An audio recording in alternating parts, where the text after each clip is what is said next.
एक वक्त का किस्सा है। किसी गांव में मीठा नामी एक पकौड़े वाला पकौड़ों की दुकान चलाया करता था। उसके पकौड़े बहुत मजेदार होते थे और गांव में कोई और पकौड़ों वाला ना होने की वजह से उसकी दुकान काफी अच्छी चलती थी। लेकिन वो बहुत लालची था और पकौड़ों से फौरन अमीर होना चाहता था। वो लोगों से पकौड़ों की दुगनी कीमत लेता था और घर जाकर सारे पैसे अपनी बीवी को दे देता था। अरे मिठे, देख ले मेरे नर्म और नाजुक हाथ के कैसे मजेदार पकोड़े बनाती हूँ कि सारे लोग सारे पकोड़े फौरन खा जाते हैं। हाँ बेगम, तू ठीक कह रही है। लोग तो दीवाने हैं हमारे पकोड़े खाने के लिए। मिठे, फिर तो पकोड़ों का रेट तू 2 गुना ज्यादा कर दे। सारे पकोड़े 2 गुना ज्यादा करके बेच दे। ओ बेगम, थोड़ा ठंडा करके खा। एक बार सारा खाने के चक्करों में अपना पेट फटवा कर पटाखा ही न बजवा ली। मिठे, एक तो तू डरता बहुत ज्यादा है। पता नहीं वो कौन सी मनुष्य घड़ी थी जब मेरी तुझ जैसे डरपोक से शादी हुई। और बेगम, अब ज्यादा मुझे इमोशनल ब्लैकमेल न कर। मैं कल से 3 गुना कीमत पर बेचता हूँ पकौड़े।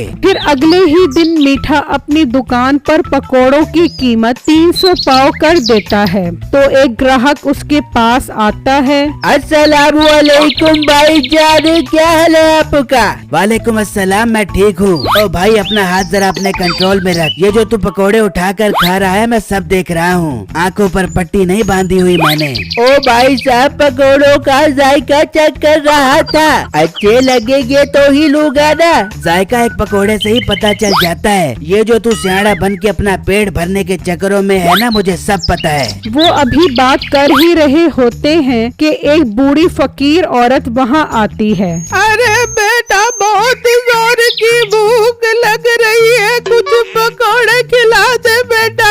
अम्मा, 300 रुपए पाव हैं। कितने पकोड़े दूं आपको? अरे बेटा, मैं तो बहुत गरीब औरत हूँ, मेरे पास पैसे कहाँ से आए? बेटा, अल्लाह के नाम पे पकोड़े खिला दे। ओ अम्मा, ये मैंने कोई लंगर खाना नहीं खोला हुआ जो ऐसे ही फकीरों को अपने खस्ता करारे पकोड़े खिलाता रहूं। चल अम्मा, चल यहाँ से अपना रास्ता नाप। बेटा, तू तो बहुत बदतमीज इंसान है। तू तो गरीबों की मदद ही नहीं करता।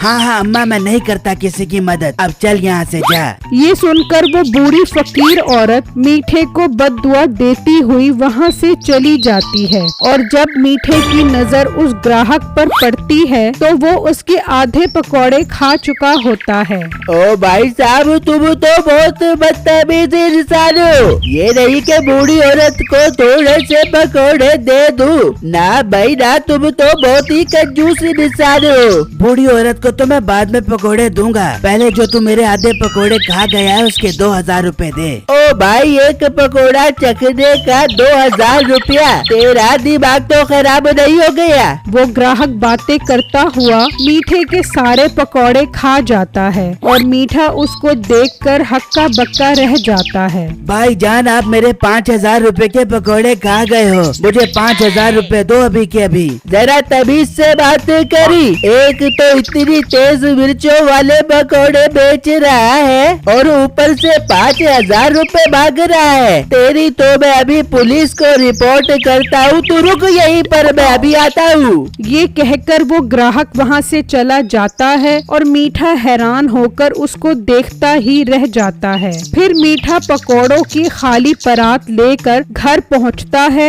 तो उसकी बेगम कहती है, आजा मेरी जान के टोटे, आज 2 गुना ज्यादा रेट में पकोड़े बेच के आया है ना। ला दे, सारे पैसे मेरे हाथ में रख दे अभी के अभी। ओ बेगम, तुझे मैं क्या खाक पैसे दूं? फिर मीठा अपनी बेगम को सारी बातें बताता है। मिठे, क्या कह रहा तू? गिट्टी से पकड़ लेता उस ग्राहक को, तू ऐसे जाने क्यों दिया? ओ बेगम, मैं उसे क्या खाक पकड़ता? वो तो पहले ही वहाँ से भाग गया था। मिठे, आज तू खाली आता गया, लेकिन याद रखियो कल से अगर तू खाली आता है तो पकौड़ों की जगह मैं तुझे फ्राई कर दे दूंगी। ठीक है बेगम, आइंदा शिकायत का मौका नहीं मिलेगा आपको। फिर मीठा अगले दिन पकौड़े लगाकर अपनी दुकान पर खड़ा होता है। पकौड़े पकौड़े, गर्मा गर्म पकौड़े, मेरी बेगम के हाथ के बने खस्ता करारे, 12 मसालों के बने हुए ताज़ा ताज़ा पकौड़े। जो मेरे पकोड़े खाएगा वो बार बार पागलों की तरह भागा हुआ मेरी दुकान पर आएगा। तो एक ग्राहक उसके पास आता है। अस्सलाम वालेकुम भाईजान, क्या हाल है आपका? वालेकुम अस्सलाम, मैं ठीक हूँ। हाथ पीछे कर अपना और मुंह से बात कर। आई बात समझ? अब भाई मुझे तो लगता है तेरा पकोड़े बेचने का मुंह नहीं लग रहा। तू जानता है मैं कौन हूँ? कौन हो आप भाई? जब बताऊंगा ना तो तेरे पेट उतर जाएंगे। और सुनाओ भाभी ठीक है? हाँ भाईजान, आपकी भाभी बिल्कुल ठीक है। अब बताएं आप कौन हैं? बताता हूँ। तुम्हारा घर वही है या तब्दील कर लिया है? भाईजान घर वही है, हमने तब्दील करके कहाँ जाना है। और तुम जिस गोश्त वाले से गोश्त लेते थे उसके साथ क्या पैसों का मसला चल रहा था तुम्हारा? भाईजान मैंने तो उसके सारे पैसे दे दिए हैं, अब कोई मसला नहीं है। अब आप बताएं आप कौन हैं? अब भाई बताता हूँ। सुनाओ, तुम्हारा बिजली का मीटर कट गया था, दोबारा लगवाया के नहीं? वो ग्राहक बातें करता करता उसके सारे पकोड़े खा जाता है। ओ भाई मेरा कोई मीटर नहीं कटा, मेरे बाप मुझे बता तू कौन है? भाईजान मैं बहुत बीमार हूँ। 3 दिन से 103 पर बुखार है, 3 दिन से भूखा घूम रहा हूँ। नहीं, ये तू कैसा बीमार है जो 5 मिनट में 5000 के पकौड़े खा गया है? 5000 रूपए निकाल अभी के अभी। 5,000 तो नहीं है, अभी उल्टी करके तेरे सारे पकौड़े बाहर निकाल देता हूँ। फिर वो ग्राहक वहाँ से चला जाता है और मीठा परेशानी में खाली ट्रे लेकर घर आता है। मिठे निकाल, सारे के पैसे निकाल। बेगम मैं लुट गया, मैं बर्बाद हो गया। फिर मीठा नसीबों को सारी बातें बताता है। मिठे मैंने कहा था ना, कल अगर तू पैसे न लेके आया तो फिर तेरी खैर नहीं। अभी के अभी मुर्गा बन जा और अपना बैकग्राउंड ऊपर कर ले। आज डंडे मार मार के तेरा बैकग्राउंड सुझा दे दूंगी। बेगम आज मुझे आखिरी मौका दे दे, कल तुझे 6 गुना ज्यादा पैसे ला कर दूंगा। ठीक है मिठे, अब आखिरी मौका है तेरे पास।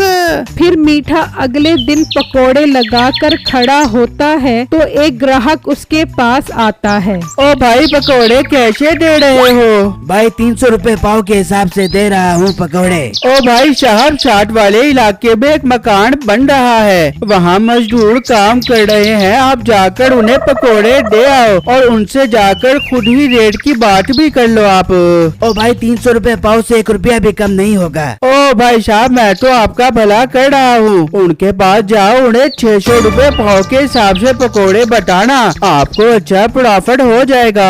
ये सुनते ही मीठा सोचने लगता है। अरे वाह क्या बात है, आज तो लगता है मेरा सारा नुकसान पूरा हो जाएगा। भाई जाओ उनके पास। भाई जान आई लव यू, मैं अभी उनके पास जाता हूँ। फिर मीठा दुकान से निकलकर मजदूरों के पास जाता है और बिट्टू उसके पकोड़ों की ट्रे उठाकर ले जाता है। जब मीठा वहाँ पहुँचता है तो वहाँ कोई मकान ही नहीं होता। यहाँ तो कोई मजदूर नहीं है। हाय मेरे पकोड़े। जब मीठा वापस आता है तो उसके सारे पकोड़े बिट्टू ले जा चुका होता है। मीठा परेशानी में घर आता है। हाँ मिठे, 3 गुना पैसे मेरे हाथ में रख। बेगम जानू इतनी जल्दी क्या है, पहले डंडा तो ले आओ आप। फिर नसीबो कैंची डंडा लेकर आती है। हाँ मिठे, कहाँ है पैसे? बेगम पैसे तो नहीं है, बैकग्राउंड हाजिर है, आज लगा तू डंडे जितना तेरा दिल करे। फिर नसीबो उसकी खूब दुर्गत बनाती है।